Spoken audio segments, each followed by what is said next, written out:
Dedi ki Doğu Türkistan'ın zaten 100 yıldır şansı yok ne yazık ki. Ne Birleşmiş Milletler sahip çıkabiliyor diyor. Hep mağduriyet devam ediyordu Doğu Türkistan'ın şanssızlığına.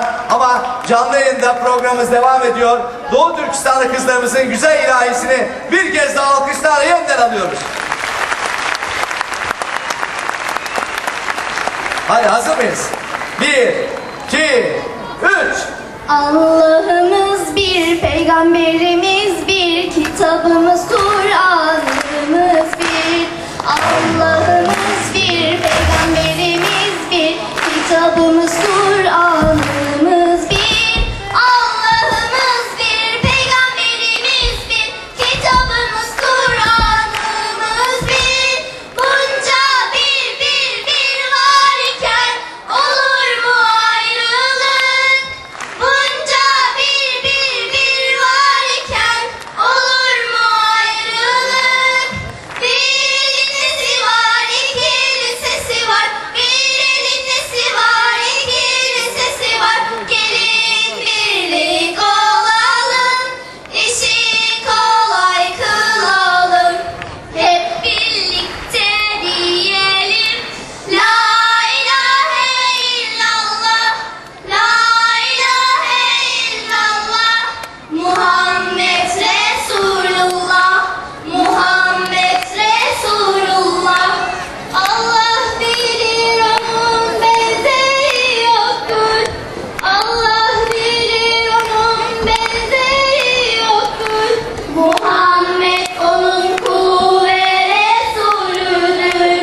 Muhammed onun kulu ve Resulüdür. Doğu Türkistan adlı. Orada bir vatan var uzaklarda. Gecesi işkence, gündüzü zulüm. Öyle yaşamaktan ye gelir ölüm. Orada bir vatan var uzaklarda. Oradan bir ulak geldi delice. Yorgun düştü gönül. Nerede yiğitler? Kanımı içiyor kıpkızıl itler. Oradan bir çığlık geldi delice. Orada feryatlar ayyuka çıktı. Deliyim tören gitti, yurdum gidiyor. Nerede Ali Osman, ecel gel diyor. Orada yiğitler canından bıktı. Orada bir ana bir acı tattı. Sanki ciğerine bir ok saplandı. Toprağa giden bir yiğit aslandı. Orada bir baba bir acı tattı. Orada bir bomba yürekler yaktı. Yere geçse dünya böyle haykırmaz. Şal kondu boynuma kimseler kırmaz. Orada bir ağır yürekler yaktı.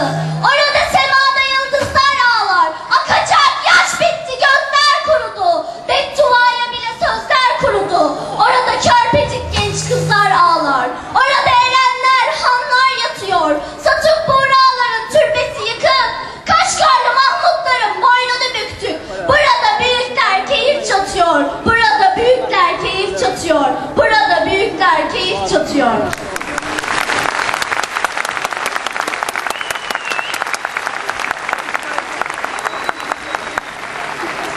Biz Doğu Türkistan çocuklarıyız.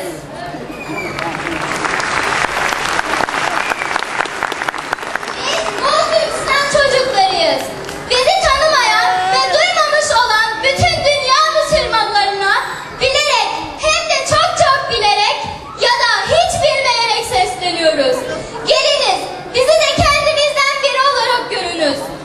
Ve acılarımıza ortak olunuz. Çünkü Peygamberimiz bir Müslümanın ayağına diken bassa başka bir Müslüman kendi gözüne batmış gibi hissetmezse bizden değildir buyuruyor. Geliniz, Çin komünistleri ayağı altında zulüm çeken İslam toprağı Doğu Türkistan'ımızı hep birlikte kurtaralım. Birbirinize vicdanınız ve bunun sesi olan imanınız gözüyle bakınız. Biz sizin geleceğiniz, biz Doğu Türkistan çocuklarıyız. Biz şu küçük yaşımızda vatanımızdan ayrılıp gurbet çilesini çekiyoruz. Acaba bizlerin de sizlerin çocukları gibi vatanımız güneşi altında ve mahalle çocuklarıyla koşmak, özgürce oynamak istemez miyiz? Bakınız şu solgun cehrili annelerimize. Onlar sadece karnındaki masum yavrularını sağlam dünyaya getirmek için yat ellerde virane hayat geçirmeye zorlanıyorlar. Eğer buna katlanmazlarsa Çin komünistlerinin evlerine zorla girerek 2'den fazla yapılan çocuklarının katledileceğini biliyorlar. Tüm bunlar yetmezmiş gibi polis karakollarında ağır söz ve para cezasına çarptırılıyorlar. Bir de ilkel yurttaşın acılarını ağır yerli içinde ailece yaşıyorlar.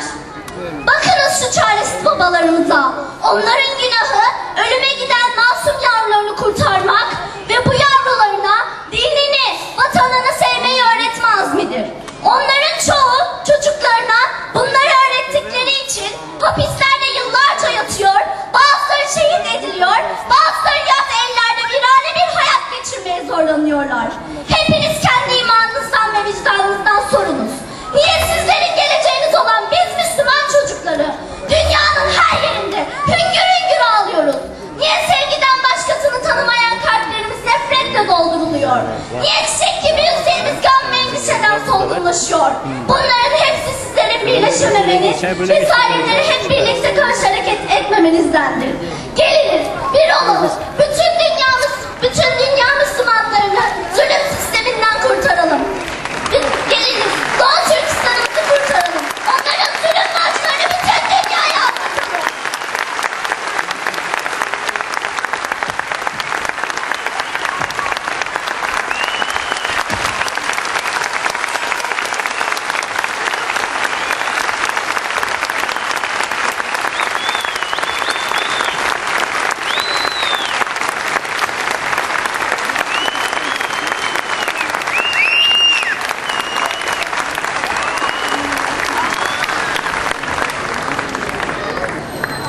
Evet, gözyaşının üzerine hiçbir söz söylenmez. Ve Doğu Türkistan. Dualarımız ve eylemlerimiz bundan böyle Doğu Türkistan için devam ediyor. Çocuklarımızı alkışlarla ve dualarla gönderiyoruz.